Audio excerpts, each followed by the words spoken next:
ધોરાજી હોસ્પિટલમાં તબીબોની ઘટ મુદ્દે રાજકારણ ગરમાયું।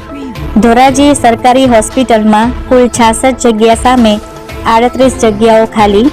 4 મેડિકલ ઓફિસરની જગ્યામાંથી 3 જગ્યા ખાલી છે। ધોરાજી સરકારી હોસ્પિટલમાં તબીબોની ઘટ હોવાથી ધોરાજી શહેર અને ગ્રામ્ય વિસ્તારની જનતાને ભારે મુશ્કેલીઓ વેઠવી પડે છે। ઘણા લાંબા સમયથી નિષ્ણાંત ડોક્ટરોની ખાલી જગ્યા। રાજકોટ જિલ્લા કોંગ્રેસ પ્રમુખ અને પૂર્વ ધારાસભ્ય લલિત વસોયા ડોક્ટરની ઘટને લઈ ધરણા પર ઉતર્યા।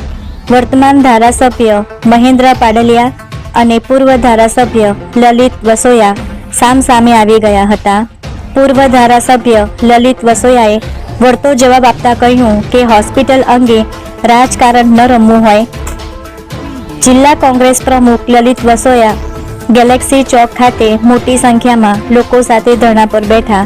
પૂર્વ ધારાસભ્ય લલિત વસોયા ધરણા પર ઉતરતા રાજકારણ ગરમાયું છે। અહેવાલ જયંત વિંજુડા, ધોરાજી। ધોરાજીની સરકારી હોસ્પિટલમાં સ્ટાફની ઘટના કારણે ધોરાજી શહેર, ધોરાજી તાલુકાની 4 લાખથી વધારેની જનતા પરેશાની ભોગવી રહી છે। સરકારશ્રીનું ધ્યાન દોરવા માટે અમે આ બિન રાજકીય રીતે ધોરાજીની સામાજિક સંસ્થાઓ, સામાજિક આગેવાનો અને રાજકીય આગેવાનોને સાથે રાખી અને ધરણાનો કાર્યક્રમ રાખેલ છે। અમે એવું ઈચ્છીએ છીએ કે સરકારના ધ્યાન ઉપર આ વાત આવે અને તાત્કાલિક ધોરણે ધોરાજીની અંદર 66 જે સેટઅપમાં જગ્યા છે એમાંથી 38 જેટલી જગ્યાઓ ખાલી છે। 50%થી વધારે જગ્યાઓ ખાલી છે। તાત્કાલિક ધોરણે ભરવામાં આવે અને ધોરાજીના લોકોના આરોગ્ય માટે સરકાર યોગ્ય પગલાં ઝડપથી લે એવી માંગ સાથે અમે આ ધરણાનો કાર્યક્રમ રાખ્યો છે।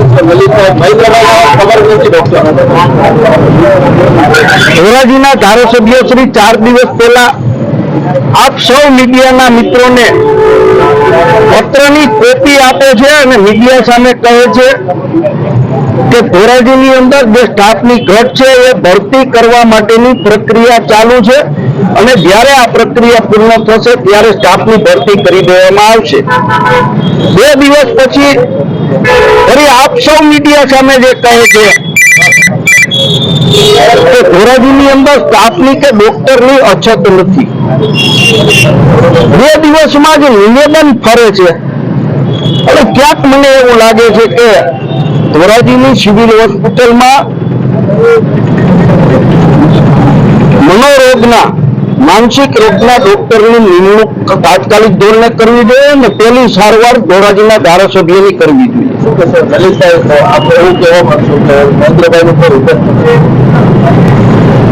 છેલ્લા 1 વર્ષથી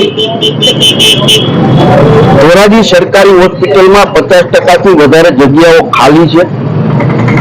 ભૂતકાળમાં હું પણ ધારાસભ્ય રહી ચૂક્યો છું। કોઈ વિધાનસભાનું સત્ર એવું ન હોય કે એમાં ધોરાજીની પ્રજાના આરોગ્ય માટે, રોડ રસ્તાની વાત માટે કે બીજા પ્રશ્નો માટે વિધાનસભાની અંદર આવાજ ઉઠાવ્યો ન હોય। આપ ધારાસભ્યને પૂછી શકો છો કે એક પણ વખત ધોરાજી નહીં સિવિલ હોસ્પિટલ કે ઉપલેટાની સિવિલ હોસ્પિટલ બાબતે જે કાંઈ લોકોને તકલીફ પડે છે આપ વિધાનસભામાં બોલ્યા છો? આપે ક્યારે રજૂઆત કરી અને જો આપે 1 વર્ષની અંદર ક્યારે રજૂઆત કરી હોય અને તે પણ પ્રશ્નોનો નિકાલ 1 વર્ષમાં એક પણ સ્ટાફની નિયુક્તિ કરી નથી તો સરકારમાં આપનું ચાલતું નથી, એ ફલિત થાય છે। મારું નામ એજાજ સૈયદ। હોસ્પિટલની ધોરાજી સિવિલ હોસ્પિટલમાં એવી તકલીફ છે કે અહીંયા ડોક્ટરોની અછત હોવાના કારણે દર્દીઓને ભારે હાલાકીથી ગુજરવું પડે છે અને 56 બેડની હોસ્પિટલમાં આ 2 MBBS ડોક્ટર છે તથા ગાયનેક અને મોટા સર્જનોની ખામીઓના કારણે અહીંયા ખૂબ જ દર્દીઓ હેરાન પરેશાન થાય છે અને જુનાગઢ રિફર કરવામાં આવે ત્યારે જુનાગઢ પહોંચતા બહુ મોટો સમય લાગે છે અને દર્દીઓને બહુ તકલીફ ભોગવવી પડે છે।